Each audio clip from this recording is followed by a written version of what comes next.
Pag-usapan naman po natin itong grand plan nitong Marcos Romualdez clan. Ano po ba itong grand plan po nila?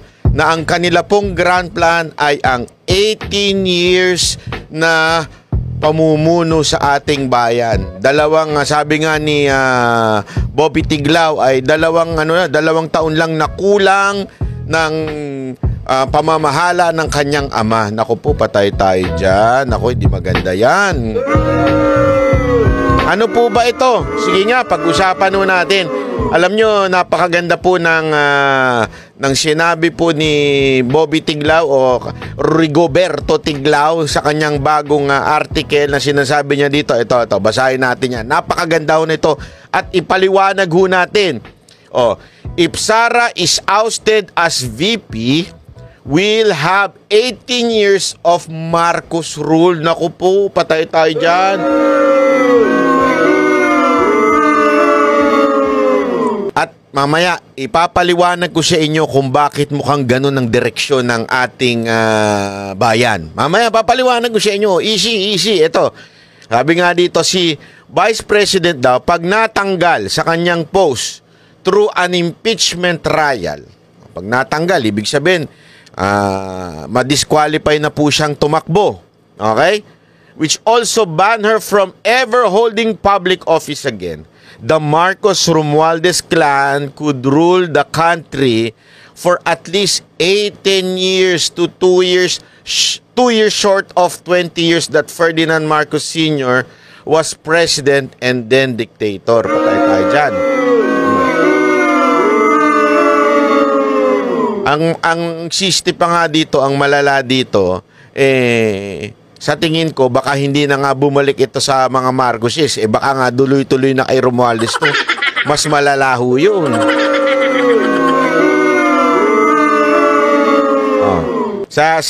Sabi nga niya dito, Sara certainly was being melodramatic when her first statement in her press conference after the HR announced that they had minimum votes needed to ask the Senate to convene an impeachment trial. God save the Philippines. This is one of those rare times I do hope there is a deity. Ibig sabihin ng mga kababayan, ito yung mga pagkakataon na talagang dapat magkaroon talaga ng himala, ika nga. O ito yung time na talagang sana, sabi niya magkaroon na, sana ay meron talagang Diyos. Parang ganun ang dating. It doesn't mean hindi siya naniniwala sa Diyos, pero alam mo yun, matindi ho siguro ibig sabihin ito na talagang only God can save the Philippines. Patay tayo dyan. Naku po. If Sara is removed through an impeachment trial as rule as the sunset in the east, President Marcos will appoint.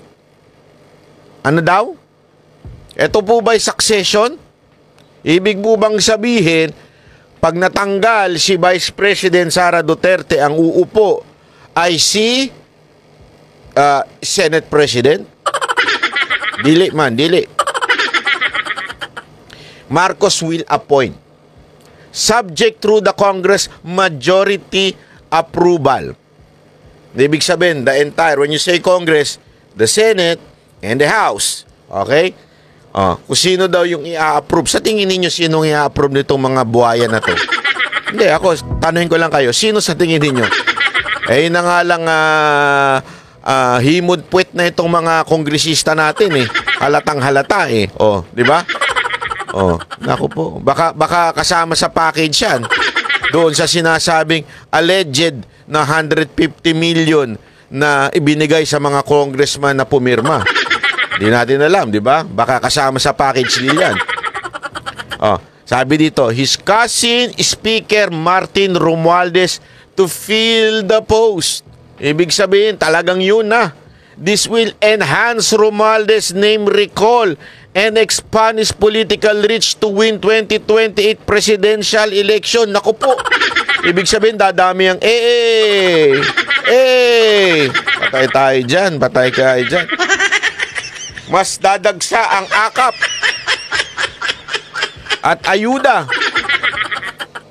Hindi ko lang alam kung kumpleto ibinibigay sa inyo, Pero gayon pa man, sabi nga dito The Marcos are also superstitious and wouldn't to challenge the... Ang lalim naman mag-English nito ni imposible daw. Sabi dito, ako ito lang kasimple.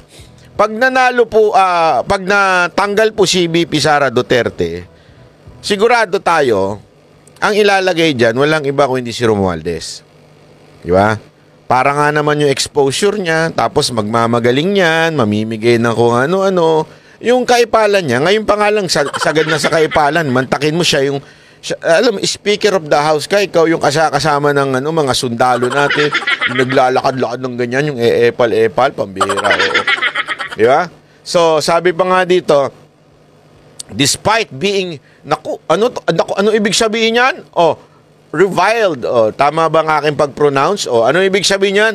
Criticize in abusive or anger insulting manners by many Filipinos. Ibig sabihin kahit anong gagalaiti ang mga Pilipino.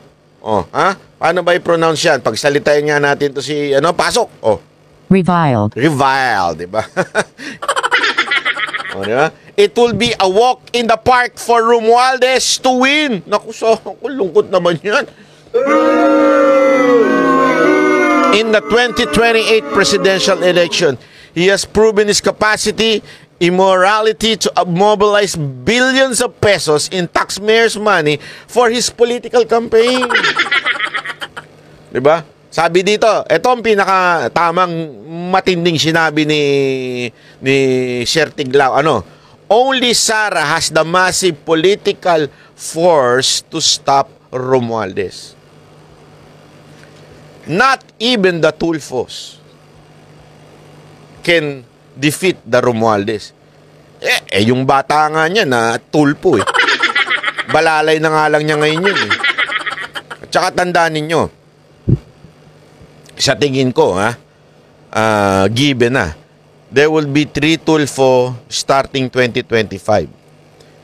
Alam mo, may nakausap ako. Sabi niya, nagulat ako sa kanyang analysis, sabi niya.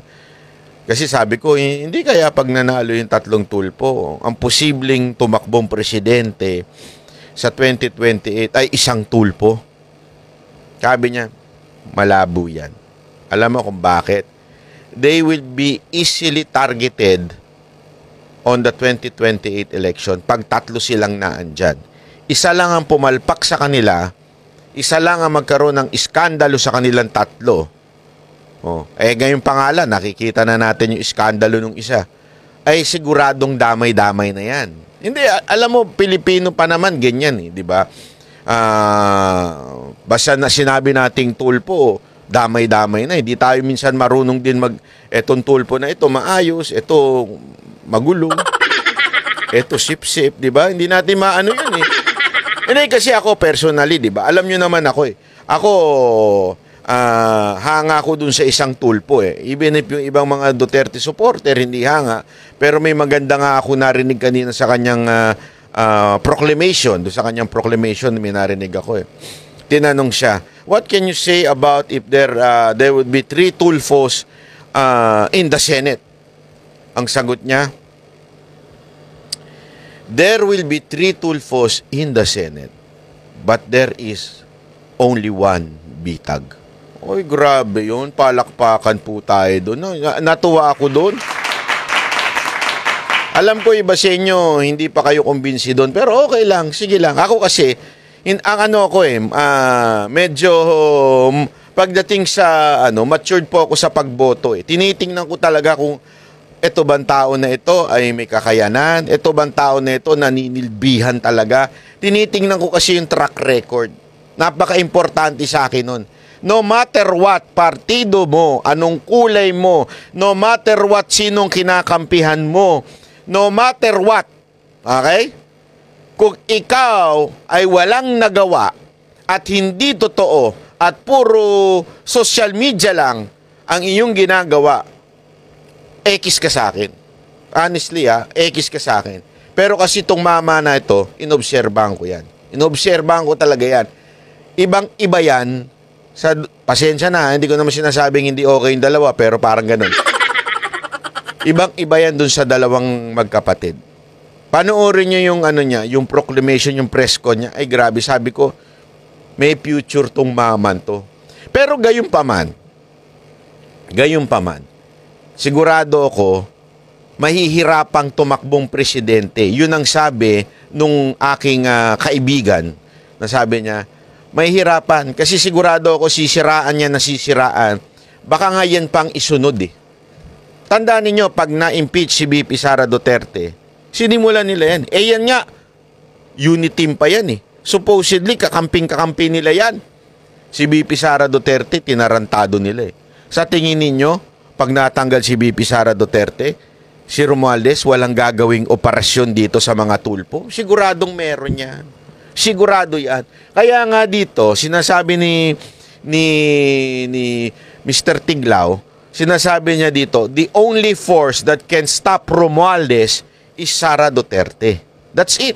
Wala nang ibang puwersang kayang tumigil. Ay, eto pa sinabi, it will be the turn of Marcos' son. Naku, sino ba ito? Alexander to sit on the throne through the next election in 2034. Bakit kanyo? As he turns 40, 2 months before the May polls that year. Naku po. Tandaan nyo yan, tagal niyan, ngayon, plus 3, o 25 ngayon, plus 3, 28, di ba? Tapos another 6, that's 9, di ba? So, ibig ko sabihin, baka iisipin nyo, malabo naman ata yan. Hindi malabo yan. 9 years yan. Isipin nyo na lang to ha. Kung masasabi ninyong malabo na yan ay tumakbo in the future, isipin nyo. Si Bongbong Marcos nga, ilang taon nagpahinga? Di ba? Si Bongbong Marcos nga, pinatalsik na yung kanilang pamilya sa bansang Pilipinas. Ano nangyari? Nakalimot ang mga Pilipino. Sad to say, nakalimot ang mga Pilipino. Kahit nga yung mga pinklawan at saka mga taing mga komunista eh. Di ba? Galit na galit sila kay Marcos noon. Ngayon ano na? Kaalyado na nila. Ganon kabilis makalimot siyang mga animal na yan. Kaya yung 9 years na yan, may kaya nilang planuhin yan kasi nagawa na nila yan. So kaya nilang planuhin yan para after ni Romualdez, yung anak.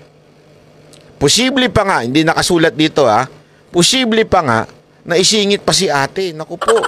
Kaya yung mga pautot ni ate, hindi ko naniniwala dun eh.